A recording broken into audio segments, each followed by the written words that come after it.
kabisdak eh, kabisdak. Ate, babalik ako. Shoutout pala sa team kabisdak ng Davao. Kabisdak. Hi! Isda! Kabisdak, Bisayang Dako. Team Bisdak, hello po.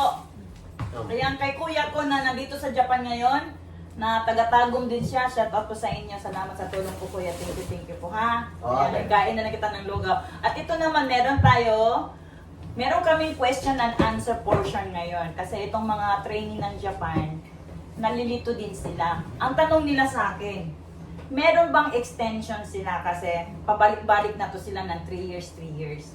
3 years, 2 Tapos, at 3 years, 2 years. Pagkatapos Kami nitong first, 2 years na to, kailangan magdesisyon na sila kung Babalik. babalik ba kayo o hindi. O gusto nyo maging permanent visa na Permanent sa visa. Japan. Pwede na rin dito yun guys, kasi mga training, basta good performance lang, pwedeng pag-usapan yan. O, kung pwede silang maging permanent o pwede silang maging fly. Fly O, na lang. decision na nila yun. Pero kung Nasa sa akin, Bye-bye.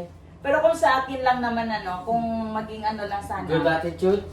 Kung good personality, nasa, good kung looks. pag-isipan talaga, pamilya is pamilya. Wala Pamilya. tayong magagawa dyan. Priority yan eh. Priority. Kaya meron tayong tinatawag na rest dyan. No? Talagang pag-isipan mo mabuti kung Okay ikaw naman ay yung- babalik o kaya mong iwanan yung pamilya mo. Kaya naman, Diba? okay naman yung company natin na binibigyan mo ng offer na, sige, magpahinga kayo. Wala nang problema eh. Nasa inyo din naman. 1 year. Kaso walang kabisdak, Yeah. magandang kansya ang napasukan nila dito sa Maganda Japan. talaga, Meron silang maganda. opportunity na Promise. bibigyan sila ng permanent visa. Permanent. Tsaka ano, kami yung kauna-unahan sa batch namin, biri mo ilan kami?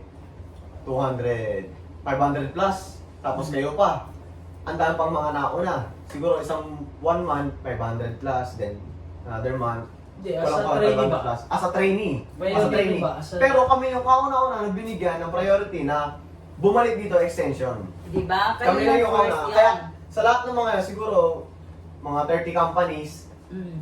kaunti lang yung pinili siguro mga wala pang 10. Eh, Wala yung pang sa 10 mga companies. ka-agency nyo iba, Wala na sila, hindi na sila nakabalik. Hindi na. yung, Umaya- yung nasa mga Umayaw yung company ngayon, nila. nasa Umayaw. mga, Umayaw po yung company nila. umayaw. Kasi- Alin, yung company nila sa Japan na pinagtrabahoan? Yun ang umayaw kasi sabi natin, Ah. hindi man sa pag-ano, syempre, kailangan pakita ka talaga ng gilas dyan. Mm. Wala man sabi ang company, Yes. kaya hinanap din kami. Kasi- Kaya, kasi ngayon guys- natin, no, katunayan pa, kumuha pa ng mga sumunod sa amin, di ba? Kasi magandang ano sa amin eh. review Kohai. sa amin. Kumuha ng Kumuha pa kohai. sa amin. Kumuha pa ng Kohai Kasi na guys- junior namin. Kasama nila ako, guys. Tama, kasama nila si Kasi kung wala yung Si Boss Ren. Si Boss Ren. Si Boss Ren. Wala yung pinakagwapo Si Boss sa Ren. grupo. Wala extension. walang extension. extension Joke lang break. yun, guys. Joke lang. Ayan. Hindi, pero tunay talaga Pero ngayon. Nagkaano po good sila. performance Kasi, na naman. yung ano, next year, February po, magte-take kami ng exam. Oo.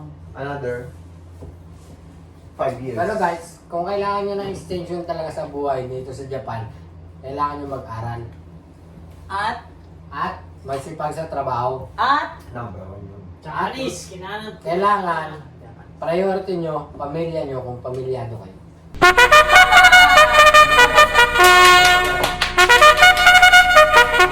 importante po sa lahat guys, kailangan marunong kayong makikisama sa kapwa nyo. Kasi, magkakasama kami, hindi kami Lalo-lalo na sa lumaki. mga hapon, no? Di ba? Tsaka tibay ng loob. Tibay ng loob, Oo, tunay yan. tibay ng loob. At At sa'yo, kailangan gawin mo lang. mag-ipon. Kailangan mag-ipon kasi umalis kayo sa Pilipinas na nakatira. A few moments later. Or mag-ipon. Yun ang pinaka-the best. Uy, nice advice ha. Tama yun. Meron kayong natutunan doon. No, tama Siya din na sa yan. Nice. Ano yun? Nice. Yung tunay, ano niya, realidad sa buhay niya sinasabi. Ito na yun guys, ito na yun. Kasi sa akin, nangyari yun. Nangyari sa akin yun. Kumbaga, alam ko merong ibang, Marami. makaka-relate dyan. sa Marami sinasabi makakaroon mo. dyan. Yung, Oo. lalo yung mga OFW. Opo. Kasi sa akin, nangyari din yun guys. Control lang, control. Control lang kayo. Alam niyo yung mga gusto niyo. Kung hindi man importante, huwag niyo nang bilhin. Tama. Mas priority niyo yung ipon na lang. Kasi kung ikaw, halimbawa, unang-una, binata ka. Halimbawa, binata ka, dalaga ka. Balang araw, mag-aasawa ka. O kung ayaw mo mag-asawa, ganon. Siyempre, ang mindset mo niyan, ayaw mo mag-asawa, di ba? So, tutulong ka sa pamilya mo. Kaya, pag uwi mo sa Pinas, siyempre, wala ka ng trabaho, yung naipon mo, pwede mo siyang gastusin doon or pwede ka magtayo Instead na ng lang kung may business. negosyo ka doon, no? Magbi-business ka. Hindi, Na pwede mo siyang pinaglaanan mo muna. Oh, pwede mong Habang gawin yung nandito ipon ka. mo, pwede mong invest yun bilang business or Yun pwede ang mas hindi maganda, invest no? yun. Pwedeng invest or magsarili ka. Di ba? Pwede yun, no? Di Para ba? ikaw yung amo. At least, buwan-buwan, may income ka. Tama. Di ba? Mm. Kasi ako, ranas na ranas ko yan. Ako, returning ako dito. Extension ako. Ang ganda ng kumpanya na pinasukan ko dito. Pinabalik ako.